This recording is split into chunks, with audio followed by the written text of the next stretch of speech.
माधव अपनी पत्नी जयंती के साथ एक घर में रहता था। माधव के पास ढेर सारी मुर्गियां थीं और वो रोज उनके अंडे बाजार में बेचकर अपने घर का खर्चा चलाता था। एक दिन की बात है जब माधव किसी काम से बाहर जा रहा होता है। अरे, मुझे कुछ जरूरी काम से अभी के अभी निकलना है।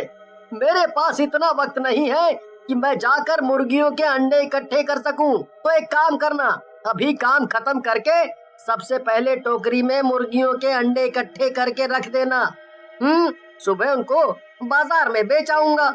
बस फिर माधव अपने काम से निकल जाता है और जयंती काम खत्म करके अंडे इकट्ठे करने चल देती है। उसके पास एक बड़ी सी टोकरी होती है जिसमें वो एक एक करके सारी मुर्गियों के पास से अंडे उठाकर डालने लगती है। जयंती पूरी टोकरी अंडों से भर देती है और उस टोकरी को एक तरफ रख कर चली जाती है। दूर से एक आदमी उस टोकरी को देख रहा होता है।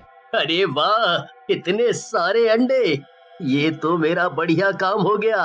अब मैं चुपके से जाकर फटाफट ये टोकरी उठा लेता हूँ। इससे तो मेरी खूब कमाई हो जाएगी। हरिया चुपके से जाली टाप कर अंदर जाता है और अंडे की पूरी टोकरी उठाकर अपने घर ले आता है। अरे अरे अरे, ये क्या कर रहे हो? इतना घबराए हुए क्यों हो? और ये इतने सारे अंडे कहाँ से ले आए? अरे भाई, रुको रुको, मैं सब बताता हूँ। ये सारे अंडे वो माधव है ना, उसकी मुर्गियों के हैं। मैंने ये टोकरी वहाँ रखी देखी तो मैं झट से उठा लाया। मतलब तुमने चोरी की?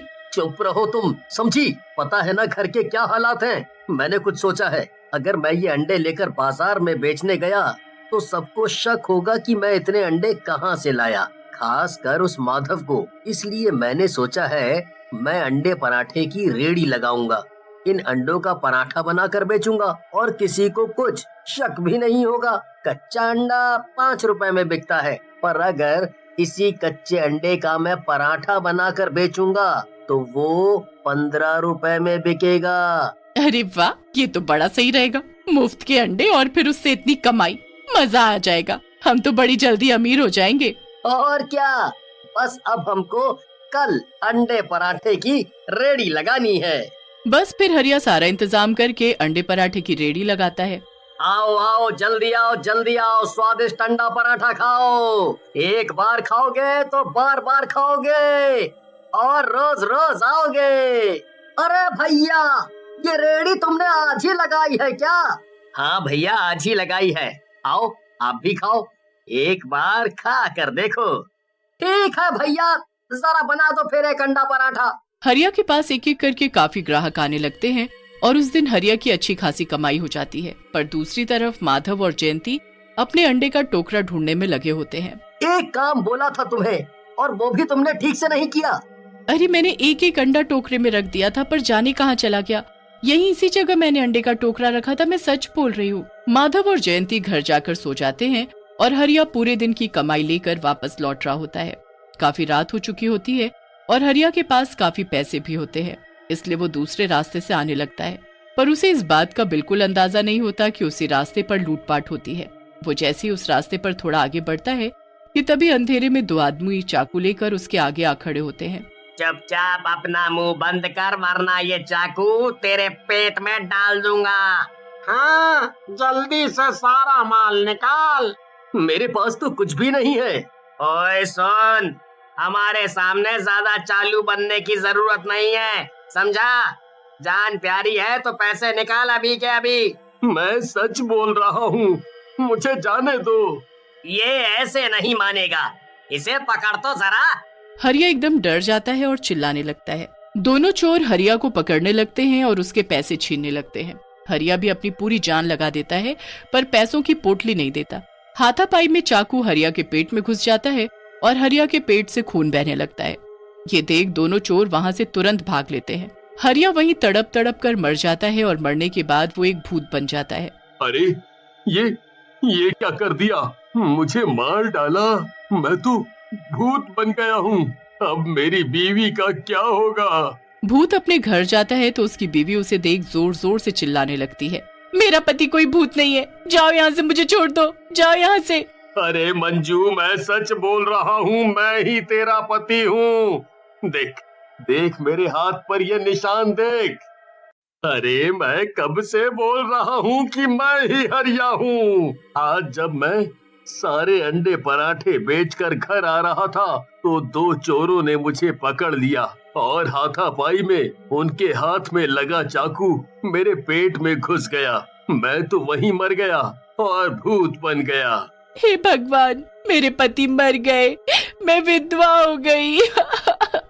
मंजू ये सुनकर जोर जोर से रोने लगती है। भूत उसे जैसे तैसे तसल्ली देता है। देख मंजू, अब रो मत, मैं तो तेरी मदद के लिए आया हूँ। देख, अब से ना मैं आराम से माधव के घर से सारे अंडे चुरा लूंगा और बस फिर खूब पैसे कमाऊंगा।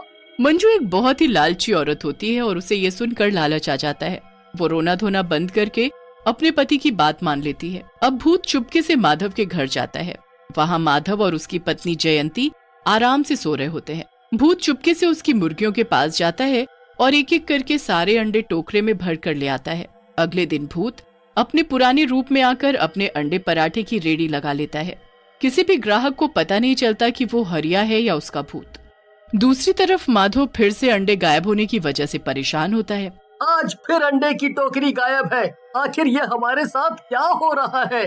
घर के अंदर घुसकर आखिर कौन ऐसे अंडे ले जा सकता है? मैंने तो सब खिड़की दरवाजे भी बंद कर रखे थे। दोनों मिलकर सारे घर में ढूंढ लेते हैं और फिर आसपास जाकर पूछताछ भी करने लगते हैं, पर कुछ पता नहीं चलता। अब रोज रोज ऐसा ही होने लगता है। हर रोज अंडे गायब हो जाते हैं क्योंकि हरिया का भूत रोज रात को आकर वो अंडे चुरा लेता है और फिर अगले दिन उनका अंडा पराठा बनाकर बेच देता है। ऐसा करते करते काफी दिन हो जाते हैं और अब माधव बहुत ज्यादा परेशान हो चुका होता है। ऐसे चलता रहा तो हम सड़क पर आ जाएंगे। हमें इसका पता लगाना ही होगा कि आखिर अंडे कौन चोरी कर रहा है।